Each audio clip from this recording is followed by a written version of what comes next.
Un, deux.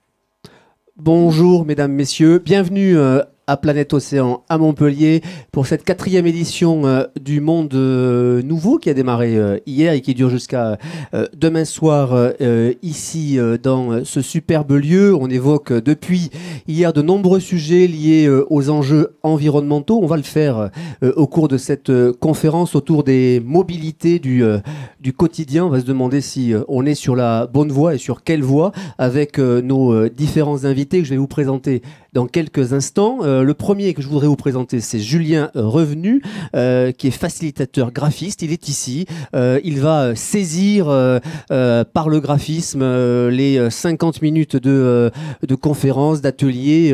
Et à la fin, je lui laisserai quelques minutes pour nous expliquer ce qu'il a perçu de cette conférence. Une conférence et une rencontre que l'on fera avec vous, puisque nos experts, nos invités, nos témoins vont débattre des différents sujets évoqués autour des mobilités. Puis je vous laisserai la parole parce que je suis certain que sur ce sujet, vous avez de très nombreuses questions.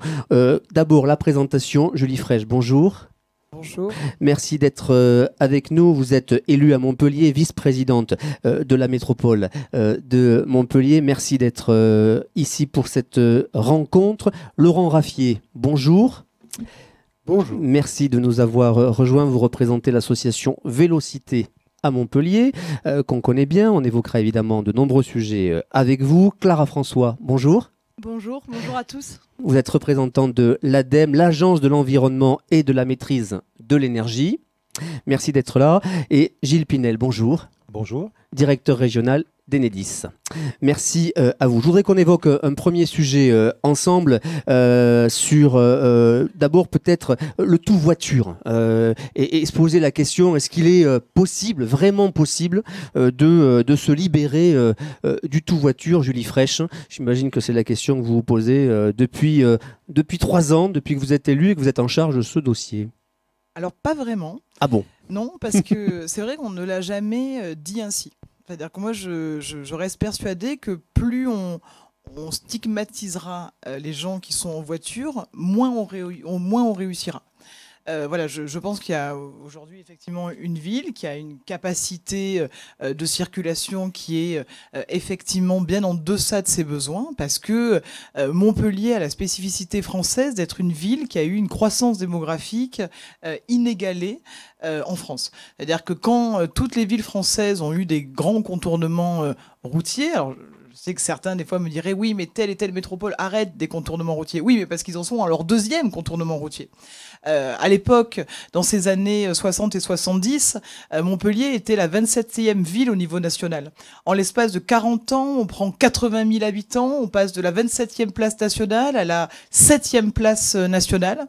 Et donc, on est sur un système de circulation avec des boulevards urbains qui datent du 19e siècle. Alors évidemment, ce système de circulation n'est absolument pas capacitaire et ne peut pas absorber une croissance démographique, 8 000 nouveaux habitants par an, dont 4 000 dans la seule ville de Montpellier, 6 000 nouvelles immatriculations. Ça ne fonctionne plus. Donc la problématique n'est pas que les gens prennent leur voiture. La problématique est qu'il y a trop de voitures dans une organisation et dans un réseau viaire qui n'est pas suffisamment capacitaire pour absorber ça. Après, évidemment, il y a la question de la pollution de l'air qui est une autre question, et la question effectivement de la place de la voiture. Donc nous, notre politique n'est pas de faire la guerre à la voiture. Notre politique est de multiplier les alternatives pour que les personnes qui souhaitent faire un choix différent puissent le faire. On va y revenir, évidemment, vous l'imaginez, tout au long de cette rencontre. Clara François, je le disais, vous représentez l'ADEME, l'Agence de l'environnement et de la maîtrise de l'énergie. Comment vous accompagnez les territoires vers la transition environnementale et notamment via la mobilité? Exactement. Donc il faut savoir qu'à l'ADEME, vraiment... cette question de la mobilité, elle est vraiment prise à cœur, on va dire, depuis, pour donner une année symbolique, 2019, avec notre premier appel à projet national à vélo. Donc le slogan, c'est « Développons ensemble la pratique du quotidien du vélo ». Et c'est vrai qu'on a rencontré un franc succès. On a même été étonnés les premières années à Vélo 1. Donc il y a eu 2 reprises de 2019 à 2022 avec près de 32 lauréats. Donc lauréats, quand j'entends lauréats, c'est des collectivités, que ce soit communes, communautés de communes, communautés d'agglos. Qui ont vraiment eu envie de prendre cette question du vélo à cœur à travers la mise en place de schémas directeurs cyclables, à travers la mise en place de services vélo, d'arceaux, de prêts de vélo auprès de la population. Donc voilà, ensuite on a eu du coup, victime de ce succès, on a eu un second appel à projet à Vélo 2, qui là, il y a eu 47 lauréats, donc encore plus d'engouement.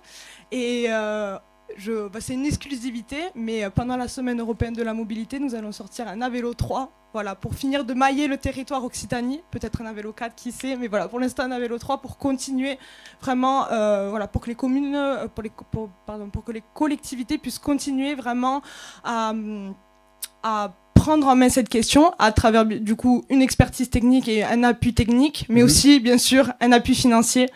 Voilà, on sait, les collectivités en ont besoin et donc l'ADEME soutiendra techniquement et surtout avec une subvention lors de différents projets. On reviendra tout à l'heure, si vous le voulez bien, sur Avélo 3, puisque vous êtes en train de préparer ce projet. Mais d'abord, ce premier tour de table, Laurent Raffier, je le disais, vous représentez l'association Vélocité, qui existe depuis 1998 et qui a connu un sacré boom en 2018, si je puis le dire comme ça. L'objectif, on le sait, c'est de porter la voix des usagers du vélo.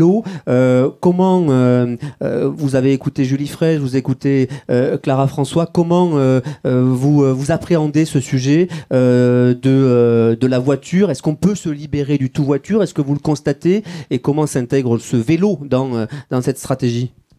Alors oui, Vélocité, c'est une association d'usagers. Moi-même, je suis bénévole au sein de cette association et la force de cette dynamique, c'est aussi d'être porté par un mouvement citoyen, un mouvement d'usagers qui se prennent en main aussi pour aller défendre d'autres manières de se déplacer. Et effectivement, si on est très attaché au vélo, on a aussi dans le souci de renverser la pyramide des priorités qui sont données aux mobilités. Et en réalité, on commence d'abord par dire que la première des priorités, quand on pense à un plan de déplacement, quand on pense à un aménagement, c'est le piéton. C'est le piéton, c'est la mobilité active, et ensuite vient le vélo, ensuite viennent les transports en commun, et en dernier lieu, les voitures.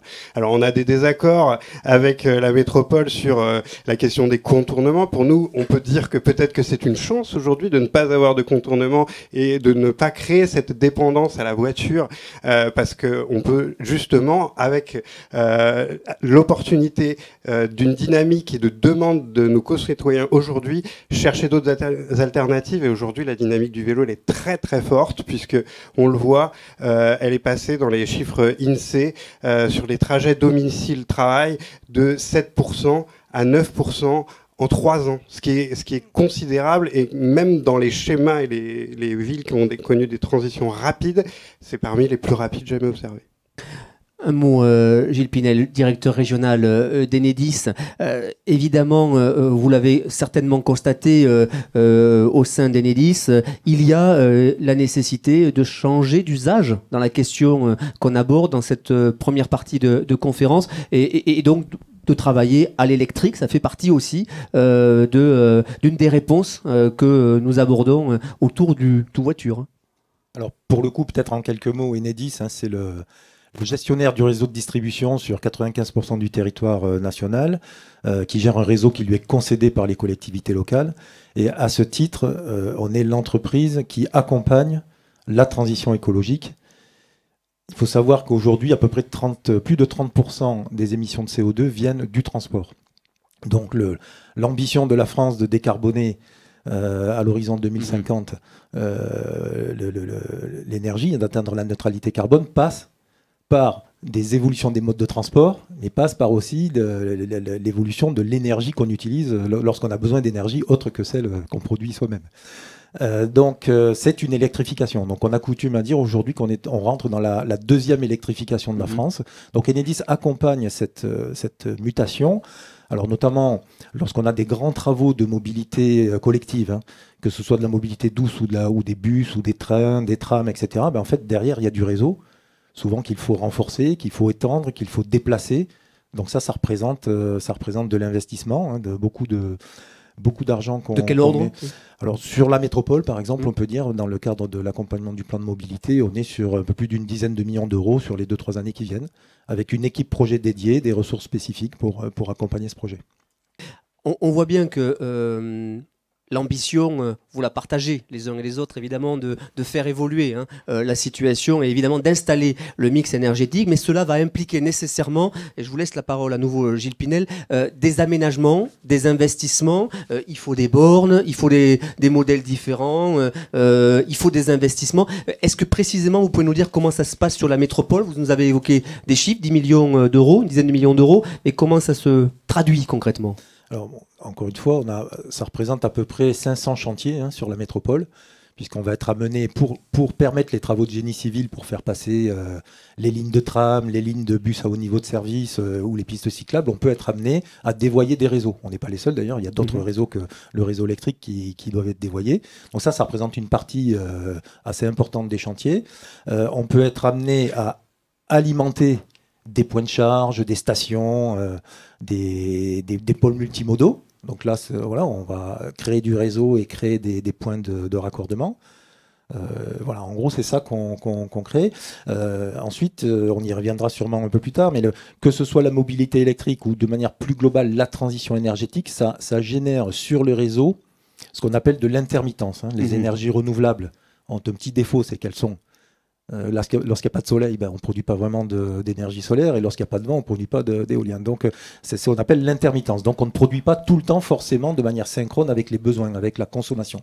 Et donc le réseau, au-delà de l'infrastructure, je dirais un peu à l'ancienne, les câbles, les poteaux, les fils, le réseau il s'enrichit d'une surcouche numérique en fait, avec énormément de capteurs qu'on place le long du réseau. Le premier d'entre eux, c'est le compteur Linky, et une intelligence qui permet de gérer ce qu'on appelle les flexibilités. Ça veut dire qu'on s'emploie à décaler les pointes, que ce soit de production, de consommation, pour à tout instant avoir un équilibre, puisque l'électricité, c'est un produit qui se stocke très très mal. Le stockage coûte très cher, et donc à tout instant, on cherche à équilibrer la production et la consommation. Julie Fraîche, vous entendez Gilles Pinel, les investissements, la nécessité aussi de s'adapter côté ville, côté métropole. Quel est le schéma global d'aménagement que nécessite cette transformation pour sortir du tout voiture ?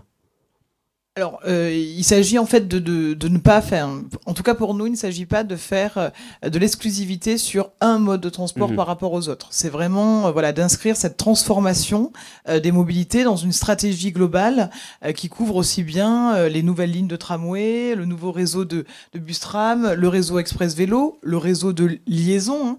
Il n'y a pas que les grandes autoroutes vélo, mais il y a aussi finalement ces petites pistes qui relient les quartiers entre eux, qui relient les communes entre elles. C'est aussi la question du covoiturage, c'est la question aussi de la mobilité électrique, mais c'est aussi d'autres choses, la mobilité. C'est la logistique urbaine, c'est le e-commerce, c'est la livraison des colis. La mobilité ne touche pas seulement aux grandes infrastructures. D'ailleurs, je remercie parce que c'est un partenariat qui est fondamental pour nous avec Enedis, parce qu'on ne ferait pas de ligne 5 de tramway, ni d'extension de ligne 1 si on n'avait pas des concessionnaires qui étaient les premiers à intervenir dans la ville sur le calendrier des travaux. Donc c'est effectivement pour nous une stratégie globale de développer des alternatives, parce que finalement personne n'a besoin de la même mobilité, personne n'habite le même quartier, personne n'a la même composition familiale, tout le monde n'amène pas ses enfants le matin à l'école, tout le monde ne commence pas à 8h30. On peut agir sur différents leviers. On agit aussi bien sur la question des infrastructures avec des grands investissements, et en même temps on touche à l'intime des gens, sur l'organisation de la journée, à quelle heure on va partir le matin, comment on va amener les enfants à l'école, à quelle heure on va arriver au travail, comment on va concilier finalement toutes ces injonctions qui fait que finalement peut-être ce qu'on arrive le moins bien à faire, c'est à déclencher le changement d'habitude.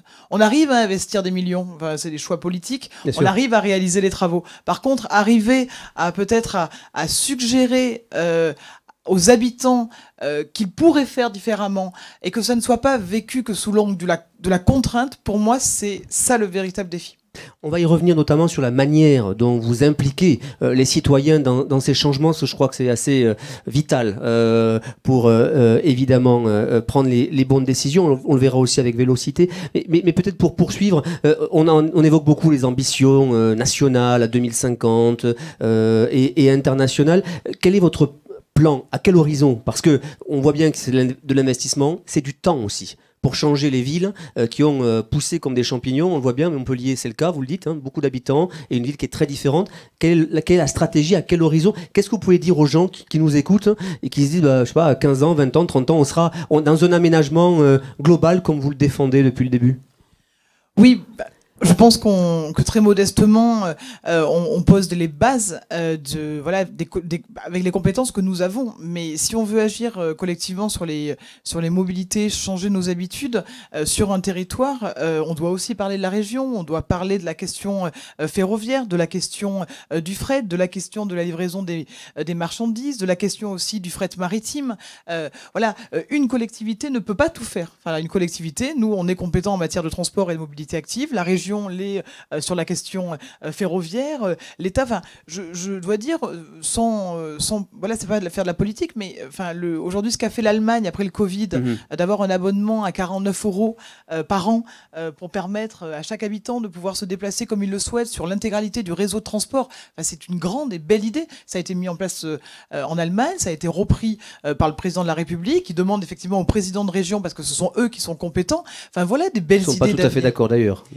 Mais cette idée-là, nous, on défend la gratuité des transports. Donc tout ce qui va concourir finalement à rendre le transport accessible pour le plus grand nombre participera à lutter contre l'autosolisme, c'est-à-dire être seul dans sa voiture. Parce qu'aujourd'hui, quand vous voyez les derniers chiffres de Vinci, c'est 89,7% des personnes qui sont sur l'A709 qui sont seules dans leur voiture. Voilà, c'est ça le défi. C'est pas la personne effectivement qui va faire ses courses une fois par semaine. Non, c'est vraiment l'autosolisme, c'est les liaisons longue distance, moyenne distance. Et là, effectivement, c'est pas une collectivité qui apportera une solution, mais bien un collectif sur un territoire. Clara, François, sur l'accompagnement et sur ce schéma global, comment vous travaillez avec les collectivités pour que ça puisse avancer plus vite et efficacement? Alors, nous, comment on accompagne les collectivités? Alors, bien sûr, on reste à leur disposition. Oui. On finance des bureaux d'études, surtout pour des collectivités telles que des communes ou des communautés de communes qui n'ont pas forcément la compétence AOM. Et du coup, voilà, où il y a AOM. un manque...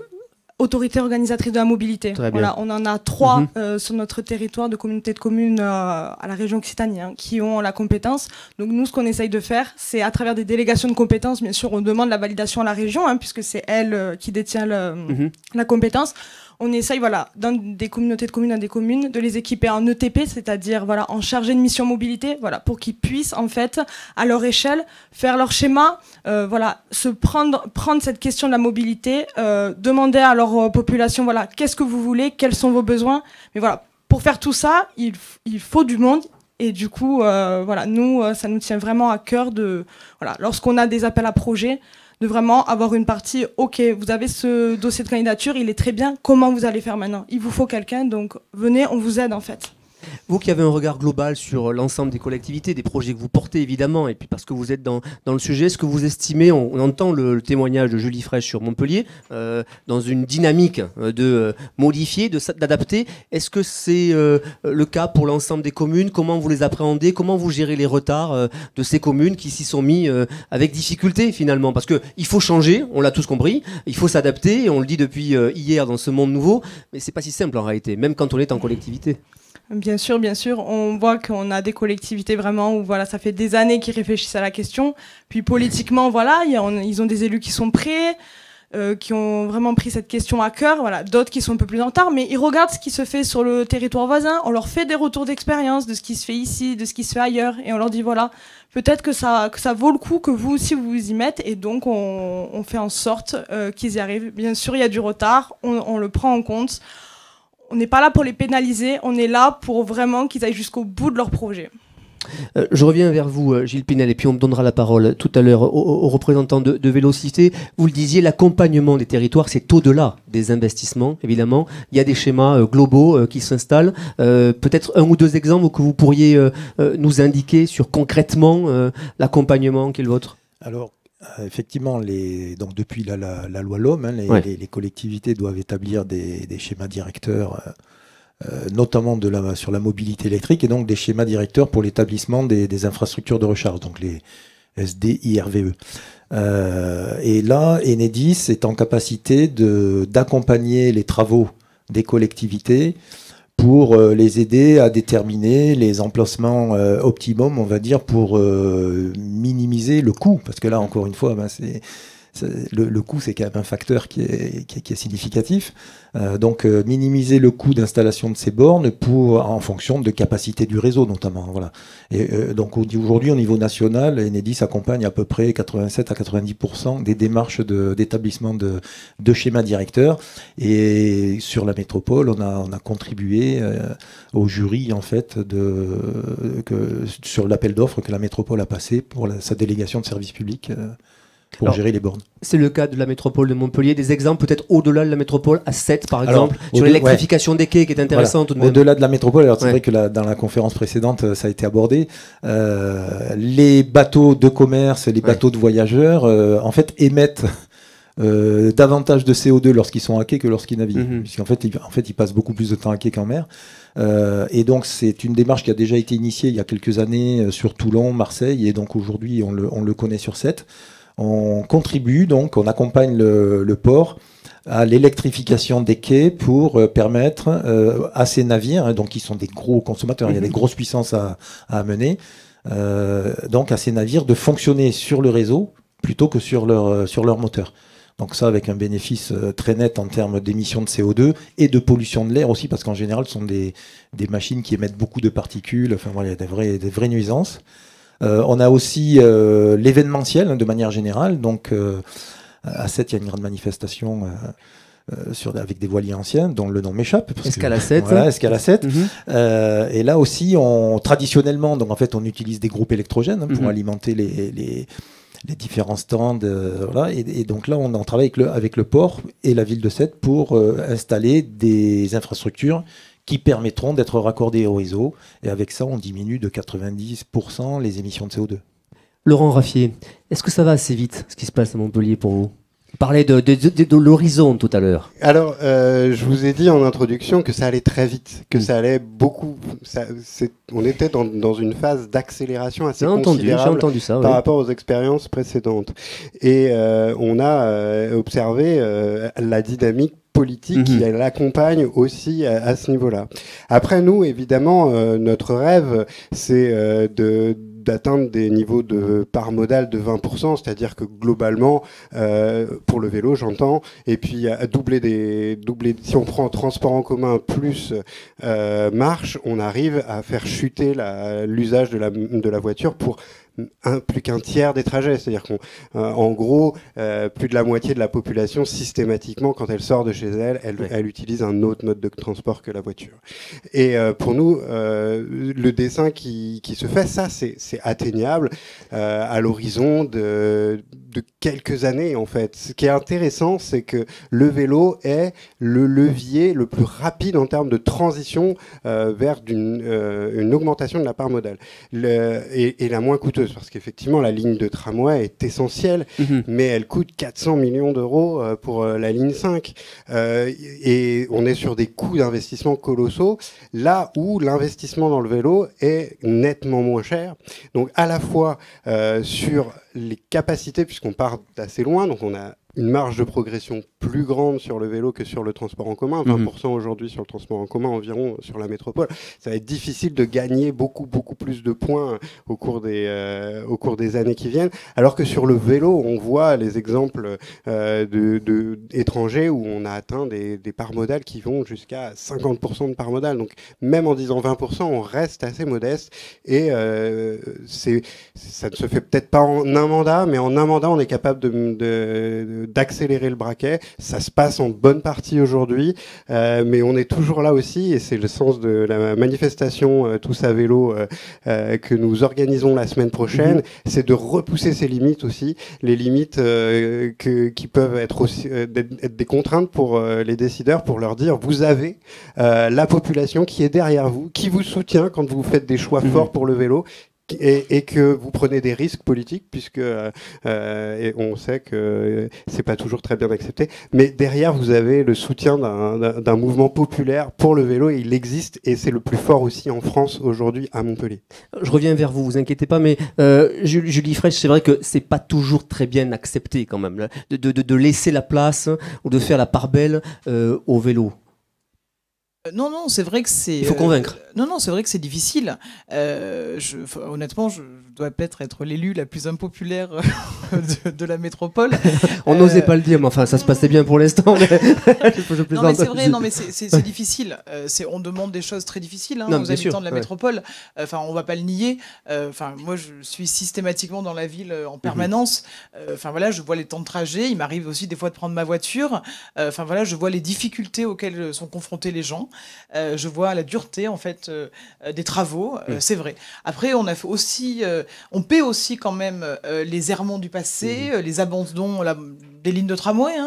On ne raccorde pas la gare sud de France, alors qu'on sait qu'il va y avoir plus de 50% des trains qui vont y arriver. On ne fait pas la 5e ligne de tramway, on ne dessert pas volontairement tous les quartiers ouest les plus anciens de la ville, Estanov, La Chambère, Cité-Gély, Val-de-Creuse, Ovalie, Paul Fajon, Bagatelle, des quartiers qui sont délaissés. Et donc en fait, sans cette ligne 5, on ne fait qu'accentuer. En fait, il y a 2 Montpellier. Il y a un Montpellier ancien auquel on n'apportait plus d'attention, et le Montpellier nouveau qui était le grand Paris urbain de Georges Frêche, le Montpellier vers la mer, tous les nouveaux quartiers, magnifique Paris urbanistique, c'est de très beaux quartiers. Mais à côté de ça, l'engagement politique de Michaël Delafosse, c'est le rééquilibrage de la ville avec les quartiers les plus anciens, les quartiers politiques de la ville, les quartiers prioritaires, et cette ligne 5, c'est aussi ça, c'est le rééquilibrage politique pour offrir à tous les habitants de la ville une même offre de transport. Après, c'est vrai que c'est difficile.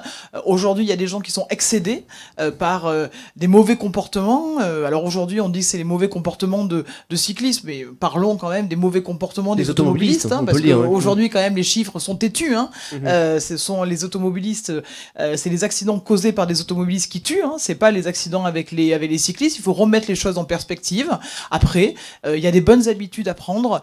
Moi, je crois que ça ne passe pas par une réglementation ou un durcissement de la réglementation. Je pense que ça passe par la tolérance des uns et des autres, sur le partage d'un espace commun où les gens doivent apprendre à vivre ensemble avec des nouveaux modes de transport. Quand on entend parler les jeunes, ils ne passent plus leur permis à 18 ans. C'est plus une obligation, alors que nous, on passait notre permis à 18 ans. Qu'est-ce qu'ils font? Ils prennent le train, ils font du covoiturage, ils font du blablacar, ils prennent le vélo. C'est fini, quoi. Le monde, il a changé déjà.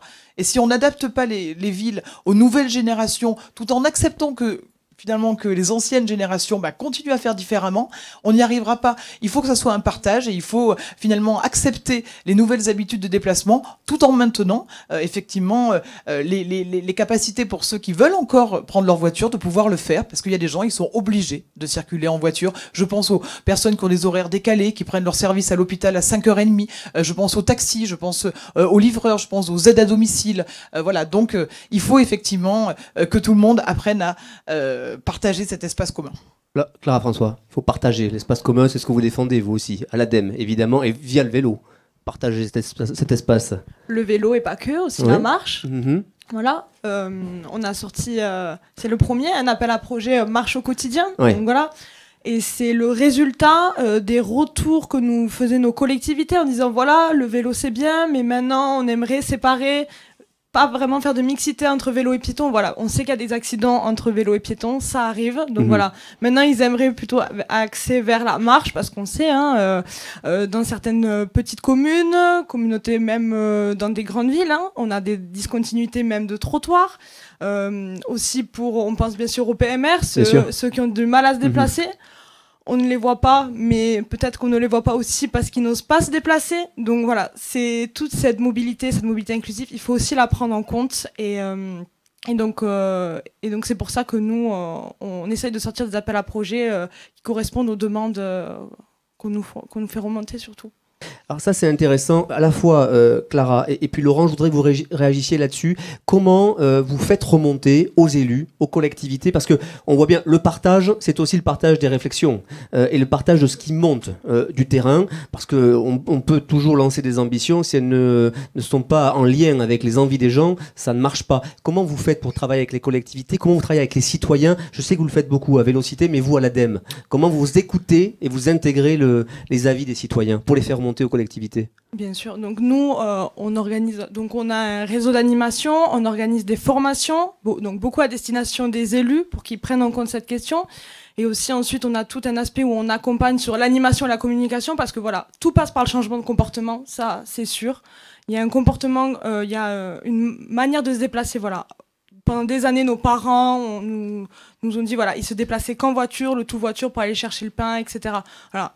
Maintenant, c'est autrement. Pourquoi? Donc voilà, ça passe par différents paliers pour se rendre compte aussi qu'on peut se déplacer, bien sûr, autrement.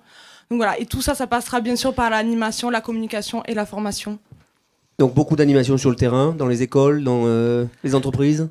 Beaucoup auprès des collectifs. On rassemble nos chargés de mission en fait et on travaille ensemble sur voilà, chacun a ses cas bien particuliers. Donc voilà, comment sensibiliser une population pas du tout sensible. Voilà, parfois on en est des cas où on a une population qui a du mal à prendre en compte ces questions-là et une population au contraire qui est demandeuse. Donc voilà, on essaye vraiment de les équiper à travers des boîtes à outils selon les différentes situations. Laurent Raffier, c'est votre mission de faire remonter du terrain. Alors c'est une des dimensions de notre action très forte. Alors évidemment, donner la parole, c'est aller occuper l'espace public dans le cadre d'une manifestation tout à fait pacifiste, comme on le fait depuis tous les ans, et ça se fait d'ailleurs en bonne intelligence avec l'aide de la police municipale. Donc ça, c'est quelque chose déjà, un moment de communion entre usagers.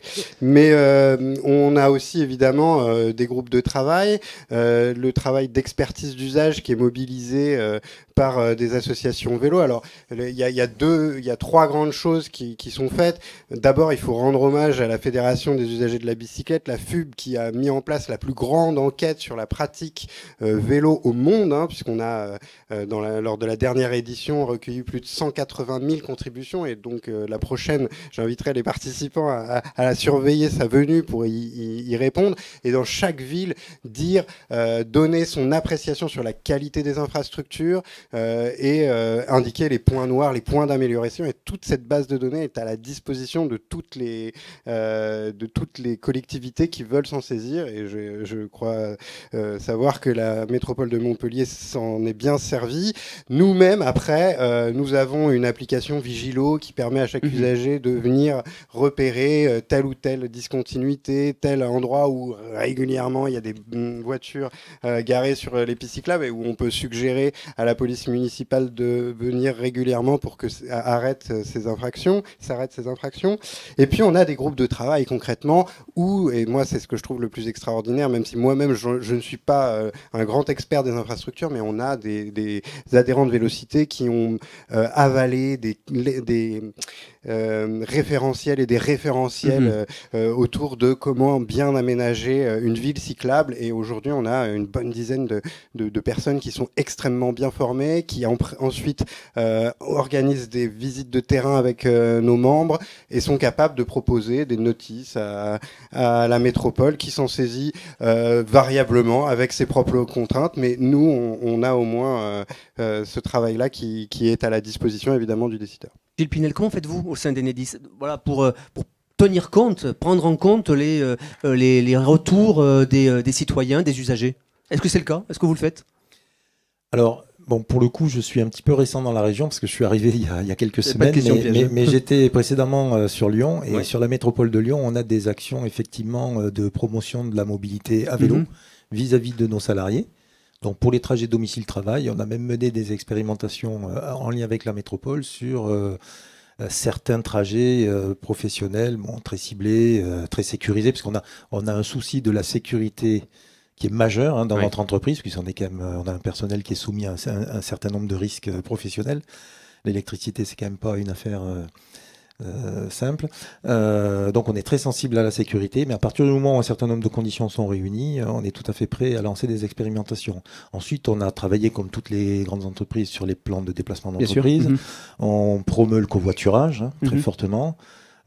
Et notre politique de déplacement professionnel, notamment lorsqu'on envoie des gens en formation, est très claire. On privilégie les transports en commun et le déplacement en véhicule individuel est une exception qui doit être dûment justifiée.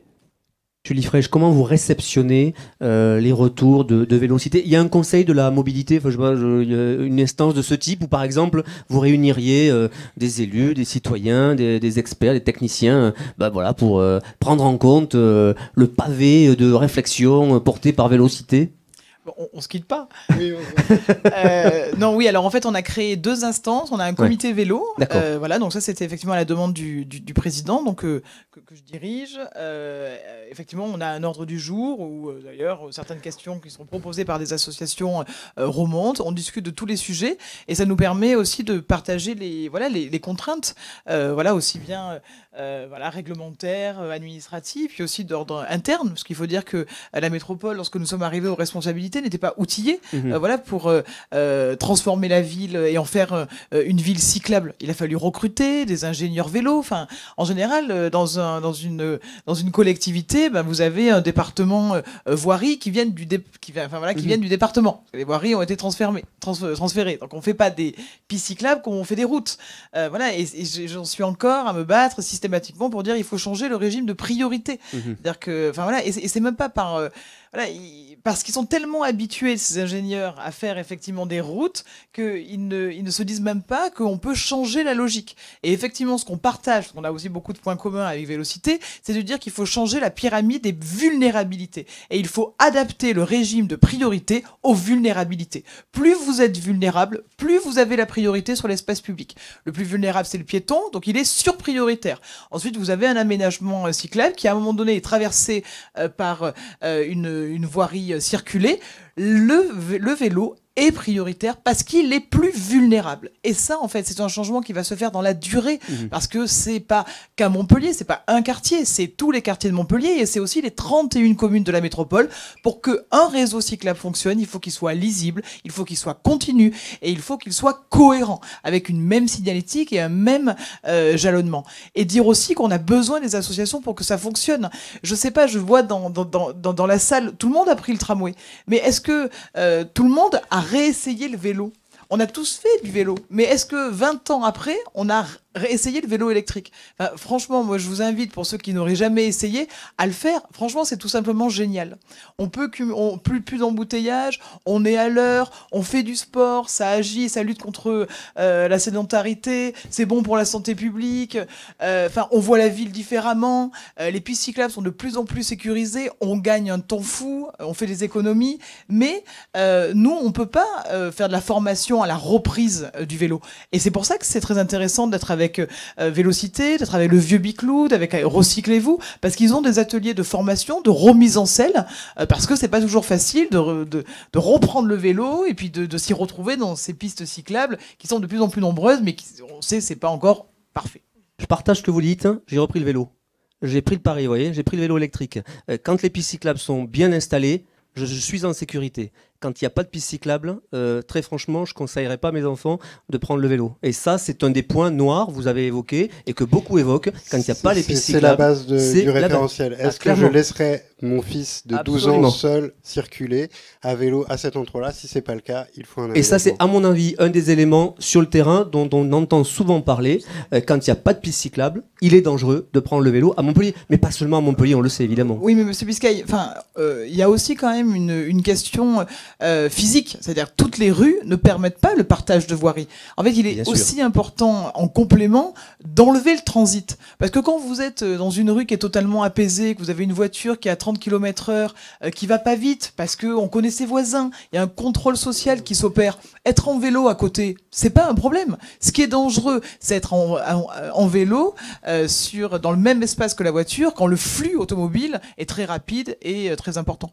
Absolument. Je voudrais laisser la parole à l'ADEME parce qu'on a beaucoup parlé des villes, enfin, des centres-villes, des quartiers, et une ville comme Montpellier, mais je voudrais qu'on évoque le lien entre l'urbain et le périurbain, le lien entre l'urbain et puis des communes qui n'ont pas la même chance que Montpellier d'être aussi bien maillées sur le territoire. Il faut aussi se le dire. Comment vous travaillez cela à l'ADEME? Je sais que vous avez en cible les communes de moins de 100 000 habitants, les petites communes. Est-ce qu'il y a des exemples à donner sur ces sujets? Ah oui, il y en a beaucoup. Hein. Je vais vous prendre un exemple très concret. Le département de l'Aveyron, oui, qui est souvent catégorisé comme un petit peu en retard. Voilà, des zones assez rurales, difficiles d'être pratiquées en vélo. Mmh.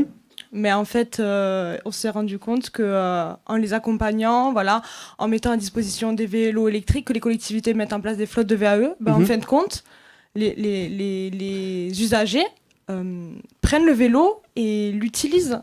Donc, ça marche en fait. Ce que vous dites, c'est que ça marche à la fois dans les grands centres urbains comme Montpellier, vous allez nous en parler, sur l'ensemble de la métropole, comme dans un département, dans l'Aveyron, qui en effet avait pris un peu de retard et l'a rattrapé, ou le rattrape. En fait, simplement, dans les zones rurales, c'est sûr que c'est un petit peu plus difficile de développer le vélo à cause des dénivelés, de la longueur. Mais comme j'ai dit, maintenant, on a des vélos électriques très performants qui vont jusqu'à 80 km d'autonomie, voire plus. Donc, en fait, ça a vraiment débloqué dans ces zones-là cette pratique du vélo. Maintenant, on peut rejoindre une commune à une autre via des voies vertes qui peuvent passer, par exemple, par des chemins de vigne, etc., qu'on remet à plat. On n'est pas obligé de mettre forcément du bitume comme une voiture. Voilà, on les remet à plat, on les rend utilisables. Et on se rend compte qu'en fait, il y avait beaucoup de cheminements qui étaient présents depuis très longtemps, qui n'étaient pas utilisés. Et on les remet au goût du jour. Laurent et Gilles Pinel. Alors, dans l'Aveyron, il y a autour de Millau, il y a une association qui est passionnante pour ça et qui donc met à disposition des habitants de la ville des VAE, et elle a notamment un véhicule intermédiaire qu'elle a inventé. Donc, c'est une vélo mobile avec un passager qui roule à 50 km/h. Et c'est assez intéressant de se dire que ça, on va commencer à en voir de plus en plus, je pense, et qu'il y a une vraie appétence dans ces territoires-là pour ces solutions. Et je tiens aussi à dire que finalement, quand on se rend compte aussi que les personnes qui peuvent souffrir le plus, non seulement de la dépendance à la voiture, mais aussi de ces nuisances, ce sont aussi les personnes qui vivent en zone rurale. Parce que quand sur le bord d'une route, il n'y a pas de trottoir. Et donc, bien souvent, elles ont, dans leur cheminement, elles n'ont pas le choix parce qu'en fait, il n'y a que la route. Et là, il est important, effectivement, d'aller, comme le disait Clara, aménager des chemins de vigne, des chemins de traverse pour permettre de se déplacer à vélo ou même à pied. Gilles Pinel, c'est un des grands axes d'Enedis, l'extension des réseaux vers des zones qui sont moins urbaines. Alors de manière générale, de toute façon, effectivement, comme les usages de l'électricité aujourd'hui sont universels et vont se développer, puisque je rappelle que à l'horizon de 2050, la part de l'électricité dans l'utilisation globale de l'énergie, aujourd'hui c'est à peu près 25%, en 2050 ça sera à 55 à 60%. Donc les usages de l'électricité vont se développer, ça nécessite effectivement des travaux, des extensions de réseau, etc. J'ai envie de dire c'est notre cœur de métier. Les mobilités qu'on vient d'évoquer, alors il y a les trajets, je dirais, à titre individuel, à titre personnel, puis il y a les trajets professionnels, les artisans, les services publics, les ambulances, Enedis, les pompiers, etc. Voilà. Il faudra bien que tous ces services-là puissent se déplacer sur tout le territoire et avec une mobilité de plus en plus décarbonée. Donc encore une fois, on va vers une électrification de la flotte des véhicules qui sont utilisés par tous ces services. À titre d'exemple, Enedis, aujourd'hui, on est à peu près à 26% d'électrification de la flotte. On a la deuxième flotte professionnelle après celle de la Poste, deuxième flotte électrique. Et à l'horizon de 2030, on vise 100% de nos véhicules légers, 100% électriques. Donc simplement, il faudra pouvoir les recharger. Voilà. Donc on revient sur ce que j'ai évoqué précédemment sur l'accompagnement des collectivités dans l'établissement des schémas directeurs concernant les infrastructures de recharge. Et puis il y a aussi, il faut avoir en tête que 50% de la population vit en résidentiel collectif. La plupart de ces copropriétés disposent en général de places de parking, que ce soit souterrain ou que ce soit en surface. Et la loi L'Homme donc conduit à équiper à l'horizon 2035 à équiper les places de parking de capacité de recharge. Donc après il y a différentes solutions. On en a vu tout à l'heure à la précédente séquence. Donc il y a des solutions proposées par des opérateurs privés. Auquel cas Enedis raccorde simplement en limite de propriété la solution qui a été proposée à la copro par l'opérateur privé. Ou alors il y a une solution dite réseau électrique auto qui est l'équivalence qu'on trouve un peu dans les immeubles avec les colonnes montantes. Là c'est dans les parkings, vous avez du réseau qui arrive jusqu'à la place avec un compteur Linky, puis ensuite le client choisit le fournisseur qu'il souhaite pour alimenter sa borne de recharge. Voilà, dans les deux cas, Enedis est présent pour accompagner et raccorder ces solutions. Julie Fraîche, sur le périurbain, sur les zones un peu plus rurales de la métropole, il y en a quelques-unes. Quel est le plan? Quel est l'axe? Enfin, en tout cas, en ce qui concerne mes propos, il ne s'agit pas de traiter que Montpellier. Je l'avais saisi comme ça, évidemment, mais globalement. Ça n'aurait vraiment aucun sens. La stratégie mobilité, c'est 31 communes, raison pour laquelle, effectivement, on a du rural, on a du périurbain, on a de la deuxième couronne, on a du pavillonnaire, on a du collectif. Voilà, donc on a effectivement une situation dans la métropole très différente d'une commune à l'autre. On a des communes qui sont extrêmement bien maillées d'un point de vue cyclable, qui d'ailleurs, dans le classement FUB sont bien meilleurs que Montpellier. Je pense à Jacou, je pense à Latte, je pense à Pérol, je pense à Villeneuve-les-Maglones. Enfin, il y a un réseau cyclable. En fait, je pense que le principal défaut de nos infrastructures, c'est qu'il n'est pas lisible. Il n'est pas lisible, il est discontinu, il n'y a pas de signalétique. Tout le monde y va de sa couleur. Il y a du bleu, il y a du rose, il y a du orange. Enfin bon, c'est totalement cacophonique. Voilà, il faut remettre, en fait, il faut penser système. Il faut penser global. Il faut redonner de la lisibilité. Il faut redonner de la cohérence. Voilà, il faut arriver à recréer effectivement des itinéraires, du réseau. Par exemple, une personne qui habite à Cournon-Sec avec la RM5, maintenant vous avez la RM5, Cournon-Sec, Cournon-Terral, Pignan, la Vérune, vous traversez Genevaux, vous avez un tunnel sous Genevaux, et ensuite vous avez la route de la Vérune, vous avez une piste cyclable linéaire, route de la Vérune, vous traversez Ovalie, vous traversez la Vune-Vanière, la cité Paul-Valéry, la route de la Vérune, le AI, vous êtes en centre-ville. C'est continu. Alors, évidemment, c'est les travaux de la ligne 5. Vous me direz que des fois, il y a des engins de chantier. C'est vrai. Mais là aussi, c'est quelque chose. C'est la première fois qu'il y a des chantiers dans la ville qui font une part belle au mode actif. Il y a systématiquement, dans les 500 chantiers de la ville, des aménagements pour les piétons, des aménagements pour les cycles. Alors, vous me direz, c'est pas toujours parfait. Oui, c'est vrai. Mais quand même, ça, c'est un effort que font les entreprises au quotidien. Et ça simplifie quand même grandement les choses. Merci. Je voudrais qu'on passe à quelques questions de la salle avant de vous laisser la parole, Julien, pour nous dire ce que vous avez pensé de ce débat. Qui voudrait poser une question ou deux?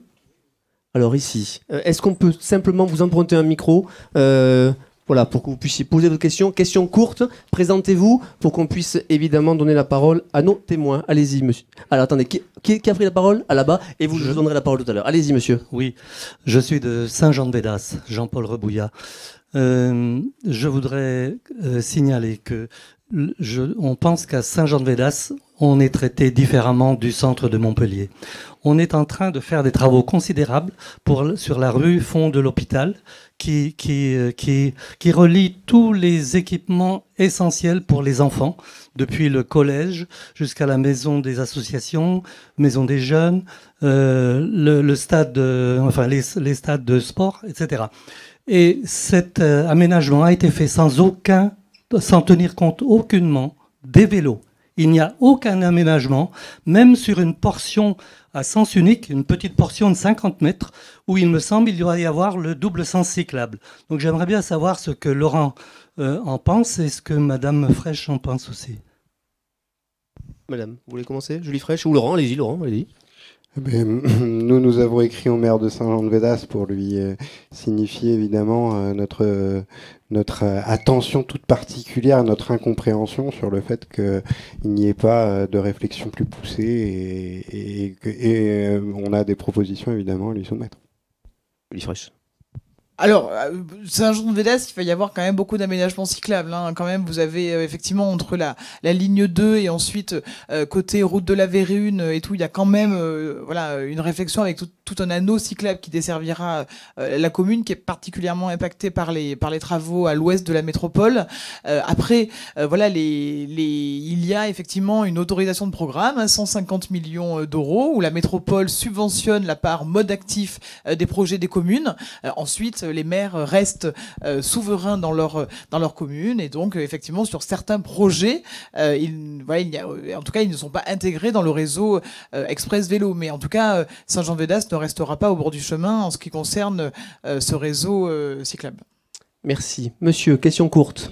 Alors, Parlez bien près du micro, s'il vous plaît. oui, alors je me présente, je suis M. Renaud Alain, je suis sensible à l'écologie, et bon, on dit que c'est bien l'électrique. Mais le problème de l'électrique, c'est pas écolo, parce qu'il y a les centrales nucléaires. Alors, comment on fait? Oui. Alors, sur les vélos, tiens, c'est pour vous, tiens, monsieur Denedis, prenez un micro, tiens. Il faut toujours une réponse, cher Gilles Pinel, et tout lecteur, tout citoyen qui pose une question doit forcément avoir une réponse. Allez-y. Bon, donc je précise que Enedis ne produit pas d'électricité, d'accord? Absolument. On transporte et on distribue l'électricité d'où qu'elle vienne. Donc après, on peut se lancer. Enfin, je pense que c'est pas le lieu. On va pas se lancer dans des débats philosophiques Absolument ou politiques sur le nucléaire. Le nucléaire a certainement un certain nombre d'inconvénients, mais il a quand même l'énorme avantage d'être massivement décarboné. On a des pays voisins qui ont fait des choix différents de ceux de la France, et je pense qu'ils le regrettent aujourd'hui parce qu'ils sont fortement émetteurs de CO2. Donc on a ce qu'on appelle un mix énergétique chez nous, hein, en France, donc qui est quand même très très massivement décarboné. La politique énergétique du pays affirme qu'on a un équilibre, enfin que l'un ne va pas sans l'autre. En fait, on a du nucléaire et on a aussi un développement massif des énergies renouvelables. Alors ces énergies-là, elles sont décarbonées aussi. Elles ont aussi un certain nombre d'inconvénients parce que les panneaux photovoltaïques, il faut les construire, il faut les transporter, il faut les mettre en service, enfin bon, etc. Tout ça, de toute façon, toute activité génère son lot de nuisances.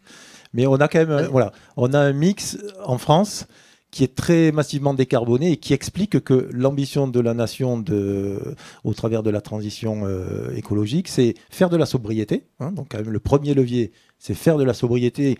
Et je voudrais rappeler juste que l'hiver dernier, les Français ont fait 9 à 10% d'économies par rapport aux années précédentes. Hein, donc il y a des efforts de sobriété qui payent et on voit les comportements qui commencent à changer. Ça, c'est un premier point. Donc, on a ces effets de la sobriété. Mais la sobriété ne pourra pas tout parce qu'il y a un transfert. Il y a un transfert d'activité, d'énergie, notamment concernant l'industrie, des énergies carbonées vers les énergies décarbonées. Donc, fatalement, il faut à un moment donné répondre à la demande. Sinon, ça signifie qu'on serait obligé de changer radicalement de mode de vie. Je ne suis pas certain que tout le monde le souhaite. Allez, Laurent, très court. Et Julien, vous avez la parole. Simplement, si on regarde la dynamique dans le temps long des kilomètres parcourus par les Français et puis dans les pays développés, on a une explosion. Hein. On est à des distances maintenant de 50 km par jour en moyenne, là où il y a un siècle, c'était la distance qu'on pouvait parcourir sur la marche. Peut-être que on peut effectivement déjà cesser d'augmenter cette distance qui s'est considérablement augmentée avec le temps et commencer peut-être à réfléchir à comment on pourrait la réduire. Une solution simple, hein, aller voyager à vélo. Merci beaucoup. Julien, on vous laisse la parole. Vous avez 5 minutes. Eh bien écoutez, monsieur Enedis, Gilles Pinel, merci beaucoup.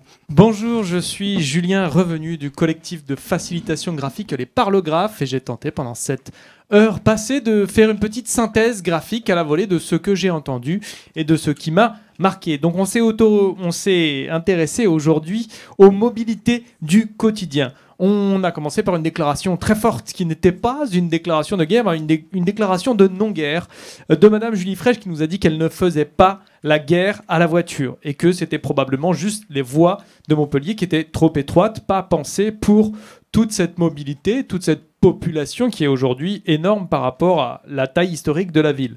Monsieur Raffier ensuite a pu prendre la parole et exprimer léger désaccord peut-être. Pour lui, il est plutôt content de ne pas avoir de contournement routier. Je me suis permis de dessiner en très léger le spectre du COM, le contournement ouest de Montpellier. Vous irez regarder sur Internet. Je l'ai senti flotter dans la salle, alors je me suis permis de le mettre en illustration. On a compris que pour Monsieur Raffier, et je crois que ce constat était partagé, la répartition idéale peut-être serait un jour d'un tiers de déplacement en voiture et de 2 tiers de mobilité douce. Parce que pour ceux qui ont des choses à transporter, comme des enfants ou d'autres objets, c'est vrai que parfois on ne peut pas se passer de la voiture. Donc Monsieur Raffier, comme Madame François de l'ADEME, sont des gens qui font des retours d'expérience utilisateurs vers la partie collectivité qui est au centre de la fresque.